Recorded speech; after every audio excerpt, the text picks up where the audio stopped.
오늘 우리에게 주신 하나님의 말씀은 창세기 16장 1절부터 16절의 말씀입니다. 구약성경 18쪽입니다. 창세기 16장 1절부터 16절까지의 말씀을 드라마 바이블로 낭독합니다. 제16장. 아브람의 아내 사레는 출산하지 못하였고 그에게 한 여종이 있으니 애굽 사람이요 이름은 하갈이라. 사레가 아브람에게 이르되 여호와께서 내 출산을 허락하지 아니하셨으니 원하건대 내 여종에게 들어가라. 내가 혹 그로 말미암아 자녀를 얻을까 하노라. 아브람이 사레의 말을 들으니라. 아브람의 아내 사레가 그 여종 애굽 사람 하갈을 데려다가 그 남편 아브람에게 첩으로 준 때는 아브람이 가나안 땅에 거주한 지 10년 후였더라. 아브람이 하갈과 동침하였더니 하갈이 임신하매 그가 자기의 임신함을 알고 그의 여주인을 멸시한지라. 사레가 아브람에게 이르되 내가 받는 모욕은 당신이 받아야 옳도다. 내가 나의 여종을 당신의 품에 두었거늘 그가 자기의 임신함을 알고 나를 멸시하니 당신과 나 사이에 여호와께서 판단하시기를 원하노라. 당신의 여종은 당신의 수중에 있으니 당신의 눈에 좋을 대로 그에게 행하라. 하매 사레가 하갈을 학대하였더니 하갈이 사레 앞에서 도망하였더라. 여호와의 사자가 광야의 샘물 곁 곧 술길 샘 곁에서 그를 만나 이르되 사레의 여종 하갈아, 내가 어디서 왔으며 어디로 가느냐? 나는 내 여주인 사리를 피하여 도망하나이다. 내 여주인에게로 돌아가서 그 수하에 복종하라. 내가 내 씨를 크게 번성하여 그 수가 많아 셀 수 없게 하리라. 내가 임신하였은즉 아들을 낳으리니 그 이름을 이스마엘이라 하라. 이는 여호와께서 내 고통을 들으셨음이니라. 그가 사람 중에 들나귀같이 되리니 그의 손이 모든 사람을 치겠고 모든 사람의 손이 그를 칠지며 그가 모든 형제와 대항해서 살리라. 하갈이 자기에게 이르신 여호와의 이름을 나를 살피시는 하나님이라 하였으니 이는 내가 어떻게 여기서 나를 살피시는 하나님을 배웠는고. 이러므로 그 샘을 부엘라헤로이라 불렀으며 그것은 가데스와 베렛 사이에 있더라. 하갈이 아브람의 아들을 낳음에 아브람이 하갈이 낳은 그 아들을 이름하여 이스마엘이라 하였더라.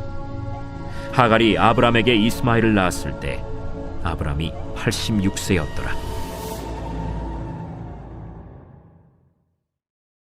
지난 15장에서 아브람은 하나님과 언약을 맺었습니다. 그때 사실 아브람은 하나님의 확실한 약속을 받았을 뿐만 아니라 하나님의 영광을 직접 목격하였습니다. 그런데 이어지는 16장에서 우리는 아브라함의 연약함을 발견합니다. 간혹 성도들이 나에게도 성경에 나오는 위인처럼 놀라운 기적을 하나님께서 보여주시면 확실히 믿을 텐데 라고 말하는 분들이 있습니다.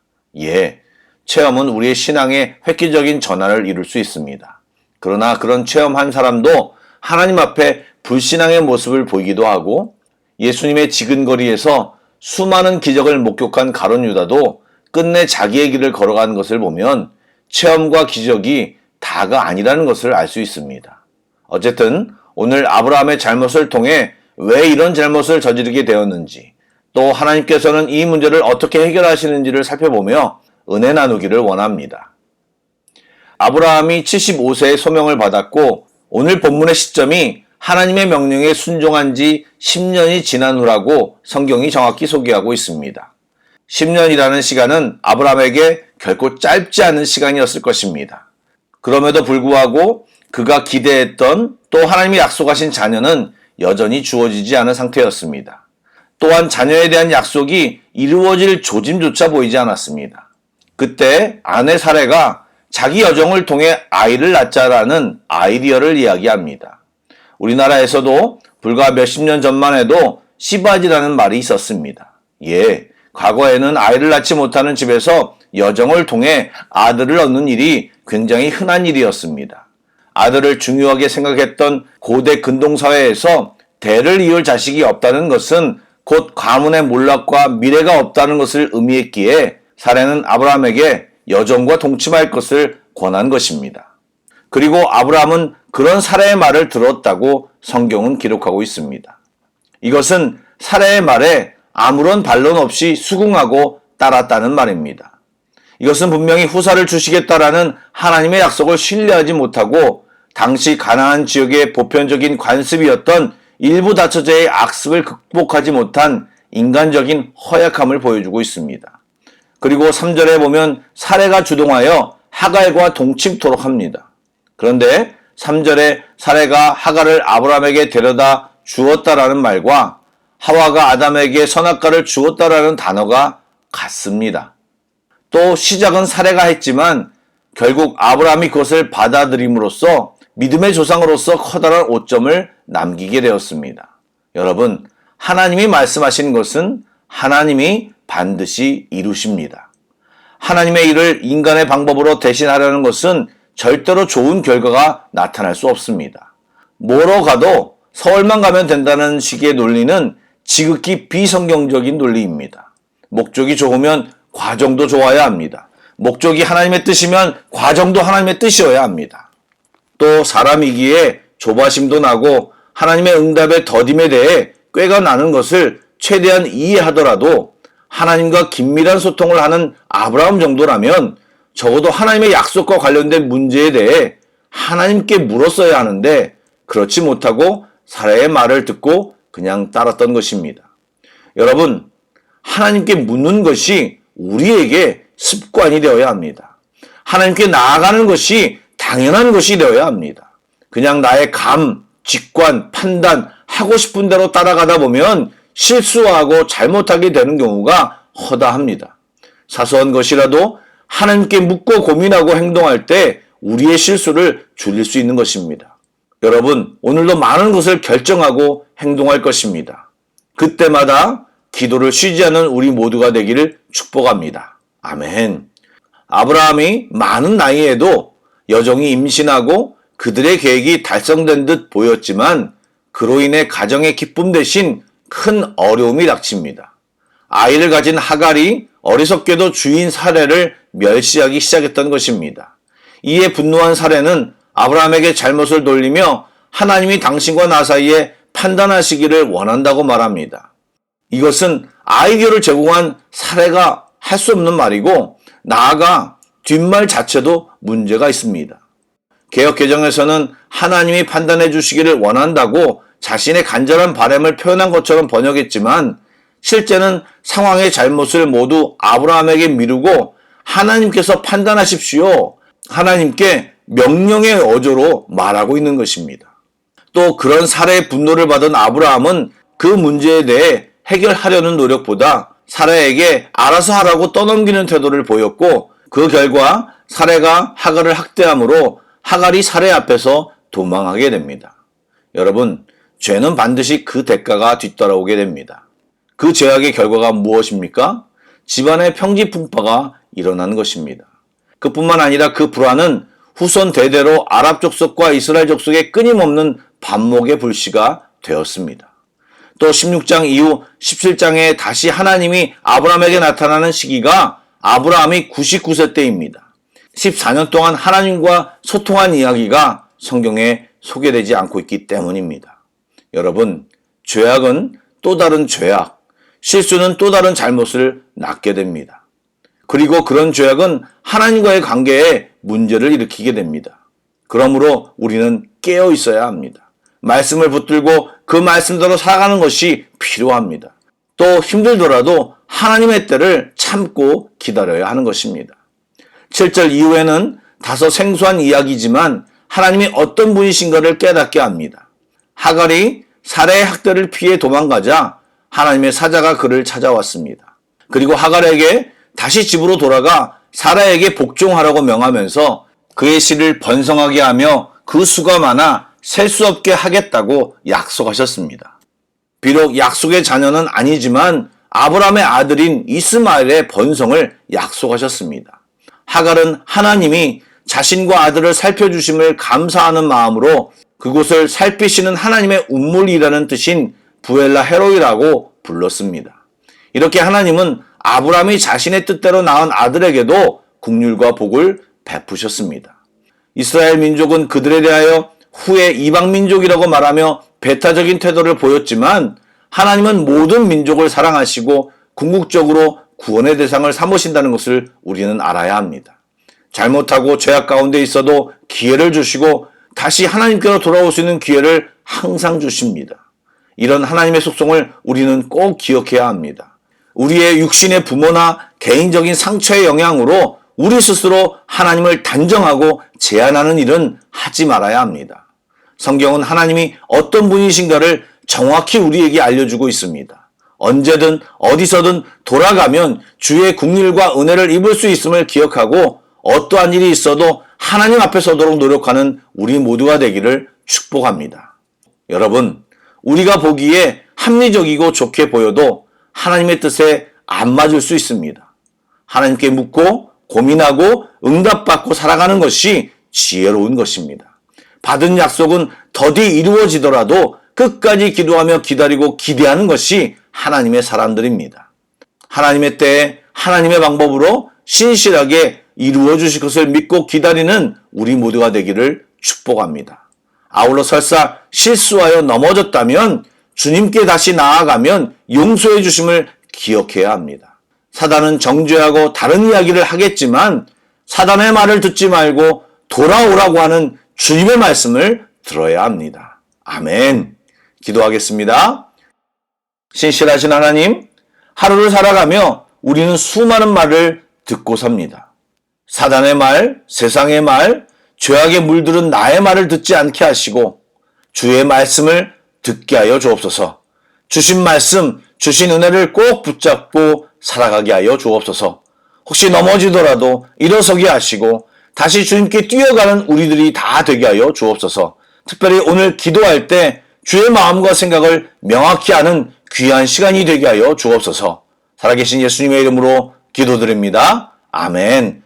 계속해서 찬양 한 곡을 묵상하시고 합심 기도와 개인 기도로 나아가겠습니다.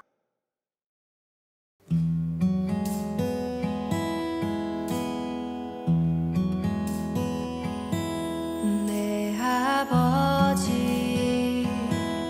그 품 안에서 내 영혼은 안전합니다. 주 손길로 내 삶을 안으시니 그 평강이 나를 덮습니다. 내 아버지 그 품 안에서 내 영혼은 안전합니다. 주 손길로 내 삶을 안으시니 그 평강이 나를 덮습니다. 나 비록 넘어지며 흔들리지만 주 내 안에 거하며 나를 붙드시니 내 생각을 주께로 돌리고 주시는 평강의 옷을 입습니다. 주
넘어지면 나 비록 넘어지면 흔들리지만 주 내 안에 거하며 나를 붙드시 내 생각을 주께로 내 생각을 주께로 돌리고 주시는 평강의 옷을 입습니다. 아멘.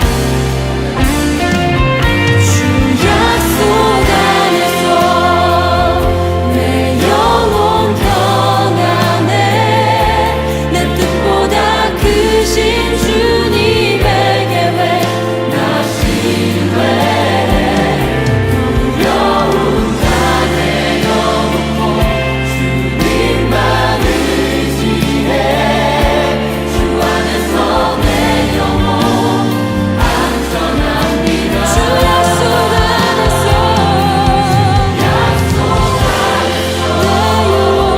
내 영혼 평안해 내 뜻보다 크신 주님의 계획 나 신뢰해 두려움 다 내려놓고 주님만 의지해 주 안에서 내 영혼 안전합니다.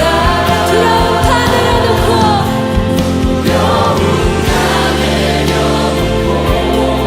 두려움 다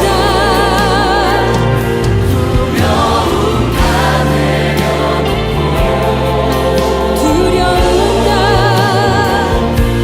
두려움 다 내려놓고 주님만 의지해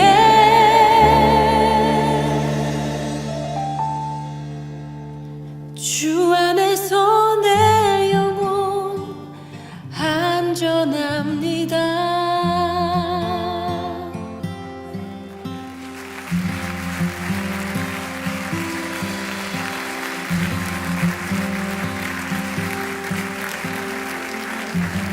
선하신 주님, 우리의 삶이 주님의 손에 있기 때문에 우리 삶에 어떠한 일이 벌어지더라도 우리 삶이 안전하다는 것을 믿습니다. 모든 것 아시는 주님께 우리의 삶을 온전히 드리기 원합니다. 우리의 두려움을 내려놓을 수 있도록 성령님 우리를 온전히 주장하여 주시옵소서.